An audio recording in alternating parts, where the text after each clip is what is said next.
जय हिंद दोस्तों। चूँकि लगभग अब ठंडी समाप्त होने वाली है, लास्ट चल रहा है जनवरी का, फरवरी और उसके बाद मार्च से गर्मी स्टार्ट हो जाएगी। तो यदि आप पंखा लेने का सोच रहे हैं तो सही पंखे का चुनाव कैसे करें, कुछ पॉइंट्स मैंने बनाए हैं। इन पॉइंट्स को यदि आप ध्यान में रखते हैं तो आप एक अच्छे पंखे का चुनाव कर पाएंगे और अच्छा पंखा जो कि लंबे समय तक आपका काम भी करेगा और जो पैसा आप देंगे उसके लिए आपको वैल्यू फॉर चीज़ मिल जाएगी। तो आइए देखते हैं क्या क्या चीज़ें आपको जाननी चाहिए पंखे के विषय में। देखिए, टॉपिक है कि सही छत का पंखा कैसे चुने 2024 में। इसके लिए देखिए, इसमें कुछ पॉइंट्स हैं जिनमें से कम आवाज़ करने वाला पंखा खरीदें। आगे मैं इनको समझाता हूँ आपको। 5 स्टार रेटिंग वाला पंखा खरीदें, डिज़ाइनर पंखा खरीदें या स्मार्ट पंखा खरीदें, कॉपर वाइंडिंग की मोटर वाला पंखा खरीदें, अधिक हवा देने वाला पंखा खरीदें, अधिक आरपीएम वाला पंखा खरीदें, कम से कम वाट का पंखा खरीदें, कमरे के आकार के आधार पर पंखा चुनें, धूल प्रतिरोधक पंखा खरीदें, कम से कम गर्म होने वाला पंखा खरीदें, बीएलडीसी पंखा खरीदें। पंखा खरीदने के बाद सर्विस कैसी है इसको ज़रूर चेक कर लें। पंखा की वारंटी गारंटी कितने साल की है इसे देख लें। पंखे के प्रति लोगों का विश्वसनीयता कितनी है होनी चाहिए ये भी देख लें। और सामान्य पंखा और बीएलडीसी पंखा में क्या डिफरेंस होता है, इस वीडियो में इस चीज़ को भी जानेंगे। कुल मिलाकर के हम इस वीडियो में 15 पॉइंट्स को पंखे के विषय में जानेंगे। तो आइए एक एक करके देख लेते हैं। तो देखिए, सबसे पहले कम से कम आवाज़ करने वाला पंखा खरीदें। देखिए, मान लीजिए रात में आप सो रहे हैं और पंखा सरसराहट की आवाज़ कर रहा है तो आपकी नींद डिस्टर्ब हो जाएगी, आप परेशान हो जाएंगे। तो आप यह प्रयास करें कि जो आप पंखा खरीदें उसमें आवाज़ कम से कम होना चाहिए, मतलब नॉइज़ प्रूफ साइलेंट पंखा खरीदें। क्योंकि आजकल मार्केट में बहुत सी कंपनियां अच्छा पंखा बना रही हैं जिसमें से आप चलाएंगे तो वो पूरी फुल स्पीड में चलेगा लेकिन आपको आवाज़ नहीं करेगा वो पंखा। तो इस चीज़ को आप देखें। इसके साथ साथ 5 स्टार रेटिंग वाला पंखा खरीदें। देखिए, ओवरऑल गर्मी के समय में सबसे ज़्यादा बिजली का बिल आता है, ये आप जानते ही हैं। तो यदि आपका पंखा 5 स्टार रेटिंग का होगा तो उससे बेनिफिट आपको ये मिल जाएगा कि जो बिजली का बिल है, क्योंकि पंखा कम से कम आप मान के चलिए 24 घंटे में आप ये मान के चलो कम से कम 18 से 20 घंटे तक आप पंखा को चलाते हैं, या मान के चलिए 22 घंटे तक आप पंखे को चलाते हैं। तो इतना देर तक पंखा आपका चलता है। तो यदि आपका पंखा 5 स्टार रेटिंग का एनर्जी एफिशिएंट पंखा नहीं होगा तो आप सोचिए कि कितना ज़्यादा वो बिजली की खपत करेगा, तो आपका बिजली का बिल भी बहुत ज़्यादा आएगा। तो आप प्रयास करें कि जो BEE जो गवर्नमेंट की सर्टिफाइड यह कंपनी है वह एक प्रमाण पत्र देती है जो कि 5 स्टार रेटिंग पे होता है। तो आप 5 स्टार रेटिंग का मतलब जितना ज़्यादा स्टार उतनी ज़्यादा एनर्जी की सेविंग, उतनी ज़्यादा बिजली की बचत। तो आप प्रयास करें कि अधिक से अधिक स्टार रेटिंग का पंखा खरीदें जो कि आपकी बिजली के बिल के ऊपर बहुत ज़्यादा असर डालेगा। अगला है डिजाइनर पंखा रंग खरीदें या स्मार्ट पंखा खरीदें। देखिए, जो पंखा आप खरीदने के लिए जा रहे हैं उसका डिज़ाइन वगैरह बहुत अच्छा हो, क्योंकि हो सकता है आप इसको ड्राइंग रूम में लगाएं, ठीक है, ड्राइंग रूम में लगाएं या कहीं पर भी आप लगाएं तो थोड़ा देखने में भी खूबसूरत लगेगा। पंखे की डिज़ाइन वगैरह अच्छी होनी चाहिए। उसका कलर भी आप देख लें, आपके घर का जो कलर है, कमरे का जो कलर है उसके अनुसार रंग का चुनाव करें और ख़रीदें। और इसके साथ साथ स्मार्ट पंखा खरीदें। आगे मैं आपको बताता हूँ स्मार्ट पंखे की क्या खासियत होती है। तो स्मार्ट पंखा आप खरीदें जो कि आपकी बिजली की बचत करे और हर प्रकार से आपके अनुसार वो पंखा हो। कॉपर वाइंडिंग का पंखा खरीदें जिसकी जो मोटर की बाइंडिंग हो वह कॉपर का हो। इस प्रकार से कॉपर बाइंडिंग वाला पंखा खरीदें, क्योंकि यदि आप एल्युमिनियम बाइंडिंग का पंखा खरीदते हैं तो इसकी लाइफ कम होती है, और यदि आप कॉपर वाले की खरीदते हैं तो चूंकि यह बहुत अच्छा होता है, इसकी क्वालिटी बहुत अच्छी होती है एल्युमिनियम की अपेक्षा। तो आप कॉपर खरीदेंगे तो उसकी लाइफ मान के चलिए, यह अगर 5 साल चलता है तो ये मान के चलिए आप 15 साल चलेगा, ठीक है। कॉपर वाइंडिंग का यदि आप लेते हो तो कॉपर वाइंडिंग का पंखा खरीदें। ये इस चीज़ को आप जरूर ध्यान दें जब आप पंखा को खरीदें। अगला है अधिक हवा देने वाला पंखा खरीदें। जब भी आप पंखा को खरीदें तो उसमें आप देखें कि वह पंखा जो हमारा है वह कितनी हवा दे रहा है। तो जब आप उसको देखेंगे तो जितना ज़्यादा हवा दे उतना ही ज़्यादा हवा देने वाला पंखा आप खरीदें, ठीक है। उसके साथ साथ अधिक आरपीएम वाला पंखा खरीदें जिसका आरपीएम ज़्यादा हो। देखिए, कुल मिलाकर के ये दोनों चीज़ें एक ही से रिलेट हैं, मतलब जब आरपीएम ज़्यादा होगा, ठीक है, तो आपका पंखा भी ज़्यादा हवा देगा। ठीक है।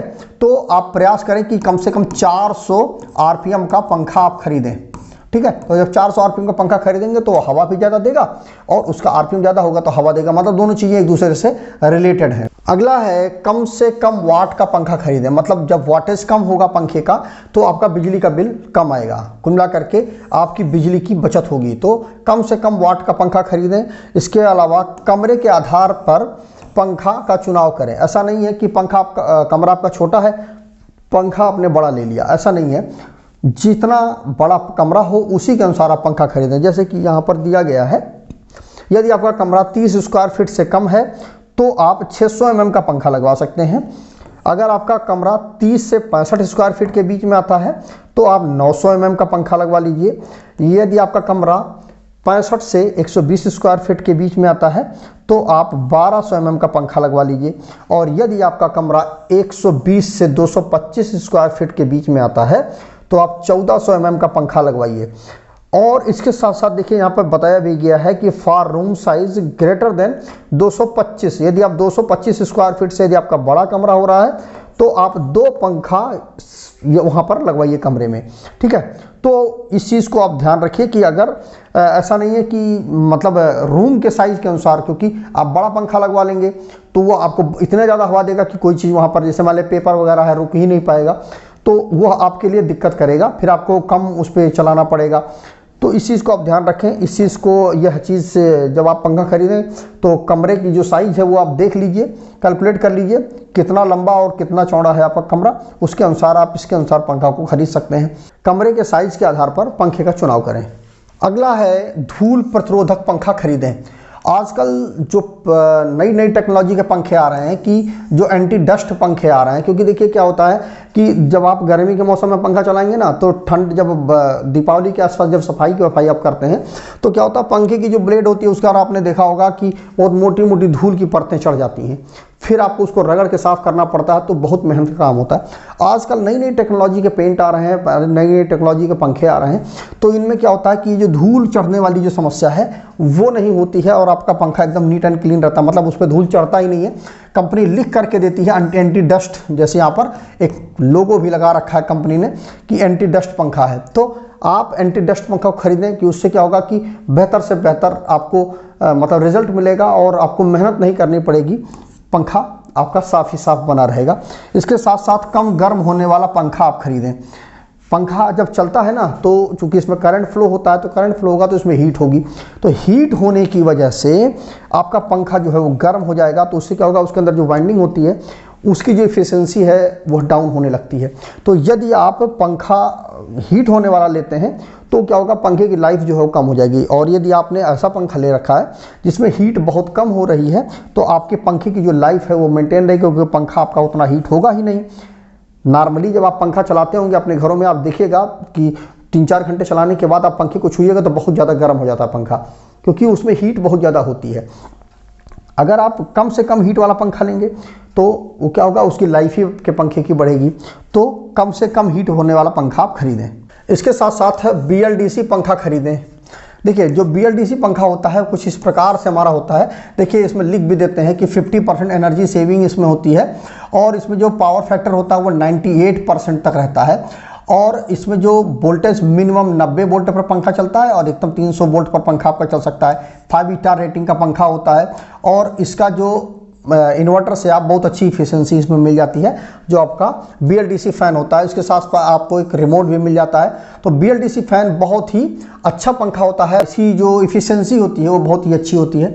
BLDC फ़ैन होता है वह क्या होता है, कैसे काम करता है, ये सारी चीज़ें, क्योंकि ये एक नई टेक्नोलॉजी है, इसके विषय में यदि आप जानना चाहते हैं तो कमेंट करिएगा, मैं बता दूंगा वीडियो। पंखा खरीदने के बाद सर्विस कैसी है, क्योंकि क्या होता है कि यदि आपने एक बार पंखा खरीद लिया तो बाद में जब उसमें कोई प्रॉब्लम आती है तो आप उसकी सर्विस कितनी अच्छी है, क्योंकि जितनी अच्छी आपकी सर्विस होगी पंखा उतना ही ज़्यादा मतलब आपको ज़्यादा पेन लेने की ज़रूरत नहीं पड़ेगी। कि मान लीजिए आपने एक बार फ़ोन किया, तुरंत जो सर्विस इंजीनियर है वो आ करके पंखे को आपके देख करके पंखा आपको सही कर दिया, तो कुल मिलाकर के सर्विस जितनी अच्छी होगी उतना ही ज़्यादा आपको मतलब पंखे को यूज़ करना आपके लिए आसान हो जाएगा। तो पंखा खरीदते समय आप सर्विस को बहुत ही ध्यान रखें, क्योंकि पंखा के सर्विस बहुत ज़्यादा ज़रूरी है। मतलब जितने दिन में आप मान लीजिए पंखा आपका किसी कारण से बंद हो गया, अब क्या हुआ कि अब आपको उसको चलाना है, तो बाहर से मान लीजिए टेक्नीशियन को यदि आप बुलाते हैं तो आपका पैसा लेगा। देखिए यदि आपका वारंटी वगैरह में है तो जब चूँकि कंपनी ही सर्विस देगी तो वहाँ पर आपने कंप्लेन की, तुरंत जो इंजीनियर है उनका आकर के पंखे को देख लिया, तो उससे क्या होगा कि आपकी विश्वसनीयता बढ़ेगी, आप 4 लोगों को और रिकमेंड करोगे कि ये पंखा बेहतर है। और ये जो सर्विस की चीज़ है यह ब्रांडेड पंखे में ही होती है, क्योंकि कंपनी अपने रेपुटेशन के लिए सर्विस को बेहतर करके रखती है। अगला है पंखा की वारंटी गारंटी कितने साल की है, इसको चेक कर लें। पंखा जो है कितने साल की इसमें वारंटी आपको मिल जाती है, गारंटी मिल जाती है। इस प्रकार से कंपनी लोगो वगैरह लगा करके देती है, और जब आप पंखा खरीदें तो उनका जो वारंटी कार्ड होता है ना, वारंटी कार्ड होता है, उस पर आप बाकायदा दुकान से आप मोहर लगवा लें और उसका वारंटी का पेपर भी आप ले लें। क्योंकि क्या होता है कि बाद में उस वक्त तो आपने ध्यान मान लीजिए नहीं दिया, बाद में फिर आपको दिक्कत होती है, पंखे में कोई दिक्कत आती है। मान लीजिए अब ये 2 साल की वारंटी है, तो 2 साल आप जब पंखे को चलाएंगे हो सकता है बीच में कोई दिक्कत आ जाए, तो क्या होगा, यदि कंपनी से आपको वारंटी मिली हुई है तो आपको बिना किसी पैसे के कंपनी जो सर्विस आकर के दे देगी। इसके साथ साथ पंखे के प्रति लोगों की विश्वसनीयता अच्छी होनी चाहिए। ऐसा नहीं है कि कोई भी पंखा, आपने नया पंखा लॉन्च हुआ उसी को आपने खरीद लिया। पंखा को देख लीजिए कि लोगों की विश्वसनीयता, मान लीजिए ऑनलाइन यदि आप पंखा ले रहे हैं तो उसमें आप देख लीजिए कितने लोगों का रिव्यू है, तो उस चीज़ को आप देखें। मान लीजिए कोई पंखा है उसके ऊपर 10 लोगों का रिव्यू है, ठीक है, और कोई पंखा है उसके ऊपर 10,000 लोगों का रिव्यू है, तो कौन सा पंखा आपके लिए बेहतर है? 10,000 लोगों के रिव्यू वाला पंखा बेहतर है। अगर इस 10,000 लोगों ने बहुत अच्छा रिव्यू दिया है, या 500 लोगों ने रिव्यू बहुत अच्छा दिया, 1000 लोगों ने रिव्यू बहुत अच्छा दिया है, तो वो पंखा आप खरीदिए, ना कि 10 लोगों के रिव्यू वाला पंखा खरीदिए। क्योंकि लोगों की विश्वसनीयता जो है वह इसमें ज़्यादा है, ना कि इसमें ज़्यादा है। तो विश्वसनीयता को आप विशेष ध्यान रखें। जब भी आप लें तो एक बार रिसर्च जरूर करें कि पंखा आपके लिए कौन सा बेहतर है। मैं इस वीडियो के डिस्क्रिप्शन में कुछ पंखों की लिंक डाल दूंगा मैं, कि इन सभी जितने भी मैंने पैरामीटर बताए हुए हैं, इन सभी पैरामीटरों को फॉलो करता हुआ जो बेहतर से बेहतर पंखा होगा उसका मैं लिंक डाल दूंगा। यदि आप चाहें तो खरीद सकते हैं, नहीं मार्केट से भी जाके आप खरीद सकते हैं। यहाँ पर मैंने सामान्य पंखा और BLDC पंखे का तुलना मैंने करके दिखाया है, तो ये एक एक करके देख लेते हैं। देखिए ये सीरियल नंबर है, देखिए स्पेसिफिकेशन है यहाँ पर सामान्य पंखा और BLDC पंखा। तो देखिए RPM जो है हमारा, जो सामान्य पंखा होता है उसमें कम होता है, ठीक है, और BLDC में स्पीड जो है वो ज़्यादा होती है। जो मोटर की वाइंडिंग जो होती है वह एल्युमिनियम की होती है सामान्य पंखे में, या कॉपर की भी होती है, दोनों चीज़ें होती हैं। लेकिन जो हमारा BLDC फैन होता है उसमें केवल और केवल कॉपर की ही वाइंडिंग होती है।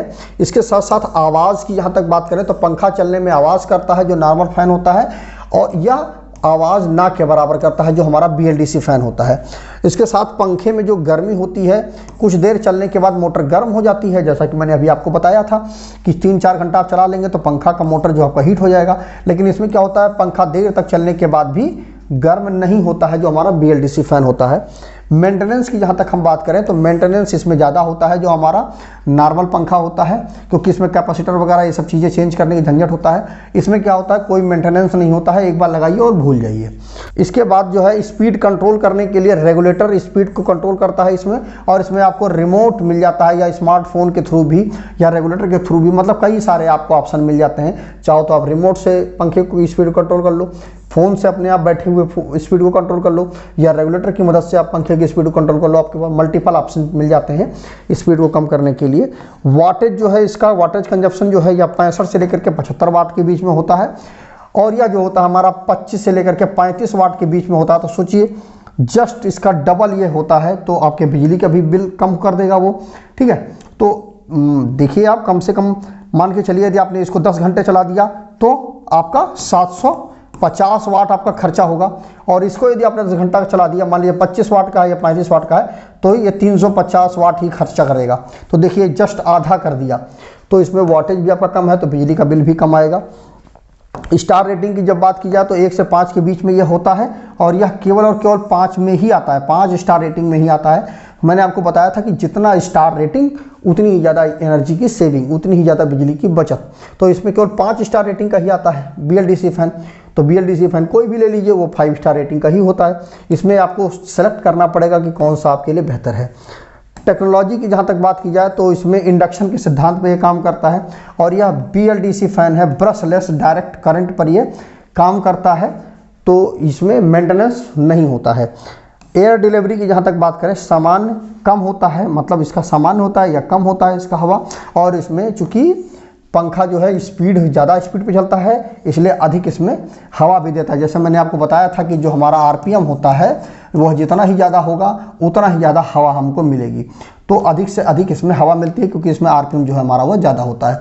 तो यहाँ पर हमने सामान्य पंखा और बीएलडीसी पंखा में जो तुलना है उसको भी हमने समझ लिया है। तो कुल मिलाकर के कंक्लूजन यही निकलता है कि जो बीएलडीसी फ़ैन होता है वह हमारे लिए बेहतर होता है, तो आपको बीएलडीसी फ़ैन ही लेना चाहिए। तो वीडियो के डिस्क्रिप्शन में मैं कुछ पंखों का लिंक डाल दूंगा, वहाँ पर आप जा कर के देख सकते हैं, चुनाव कर सकते हैं कि कुछ अच्छे पंखे मैं डाल दूंगा जो कि रेट में भी ठीक होंगे और बीएलडीसी फ़ैन होंगे। तो एक बार आप जा कर के ज़रूर देख लीजिएगा। तो मुझे उम्मीद है कि आपको यह पूरा का पूरा वीडियो जो मैंने समझाया है, 15 पॉइंट्स इस वीडियो में मैंने आपको बताए हैं जो कि पंखे के चुनाव के लिए आपके लिए बेहतर होगा। तो वीडियो को ज़्यादा से ज़्यादा लोगों तक शेयर करिएगा जिससे उनको भी पंखा चुनने के दौरान इन 5 पॉइंट्स को ध्यान में रखें और तब जा कर के वो पंखे खरीदें। तो आज की वीडियो में बस इतना ही। जय हिंद दोस्तों।